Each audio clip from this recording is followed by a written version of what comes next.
We have something different for our viewing audience today. We are doing a little bit of a product review. We have an ESAB ET201i DC portable welding machine right here. First of all, this is a non-sponsored video. Me and B bought this welding machine some time ago, and we just have not had time to run through its paces, feel it out, and see if it was a worthwhile purchase. So I said to myself, well, let's try this thing out. This machine has good capability. It has the ability to run off of a 240, which your stove runs off of, where you'll get a 100% duty cycle. A duty cycle on a welding machine, guys, means maximum output, maximum efficiency, maximum delivery, maximum runtime. So that's your ability to work without letting the machine stand down, cool off, the like. So basically you run 240, you're good to go. What I decided to do, because I don't have a 240 external hookup and I do not have a 240 drop cord, you also have the option, courtesy of a pigtail included in the kit, to run 120 standard wall plug-in. So basically, you plug in your handy-dandy cord to your pigtail, and there it is. Now that being said, it's 120 15 amp and 20 amp. The machine has the ability to run. This one right here is a 15 amp plug. If it was a 120 amp, it would have a different configuration, generally on the blade for the plug-in, but not necessarily so. But moving on, what we are going to do is run this machine through its paces, and after reviewing the manual, using 120 standard wall power, we are pretty well maxed out at using 3 32nd electrodes. So we have 3 32nd 6010 5P plus, and we have 3 32nd E718 H4R electrodes. So pretty much what we're going to do, guys, is we're going to use only what the machine came with, but standard ground and standard electrode holder or stinger. And we're using wall power. So we have some metal, and we are going to run this thing through its paces, and we're going to see how this thing performs. So stick around, we got good stuff coming.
And I just lost power.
Lost it again.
Alright guys, let's do a little after action review here.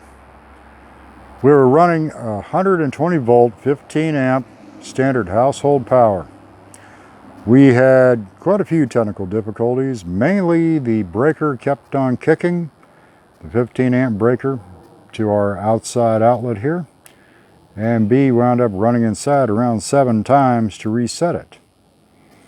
Now if you got a dedicated circuit outside, hardcore dedicated circuit, I would suggest 20 amp, 120 volt, and based on what we've encountered. And if you got 20 amp, 120 volt in your shop, I would say you're doing pretty well. With that being said though, with all of that being said, I'm quite pleased with the lay of the beads. You can see there is some spatter on there. Initially, I figured this machine would just act like a buzz box. Now, what is a buzz box? Basically, you just plug something into the wall and you rub a little bit of weld on it. So, we were using 3/32 diameter, 7018 and 6010 5P plus. And as you can tell, the metal isn't that thick. I'm saying probably 5/32 top end of thickness. Enough to get something dialed in, enough to do a little something around, but not that thick. It's enough to have some fun with. That's about it. So, what is our takeaway? Do I view this as a viable purchase? Do I see this as a purchase that holds potential? Yes, I do. The bead lay, I'm quite pleased with. Clean lines of fusion. There is spatter there, but that could be cleaned up no problem. And if I decide to run it off of a generator that has a 50 amp dedicated plug-in on it, well, I think we'll probably see a world of difference, and I'll be able to use larger welding electrodes on top of that as well, guys. But for running an initial burn of 5/32, or should I say correction, 3/32 welding electrodes, and just plain flat position, I am quite pleased overall with the effect we have here and what we have as far as a finished product. So, with that being said, we hope you guys have enjoyed the video. We hope you guys have gotten some good takeaway. Be safe, and we'll see you on the next one.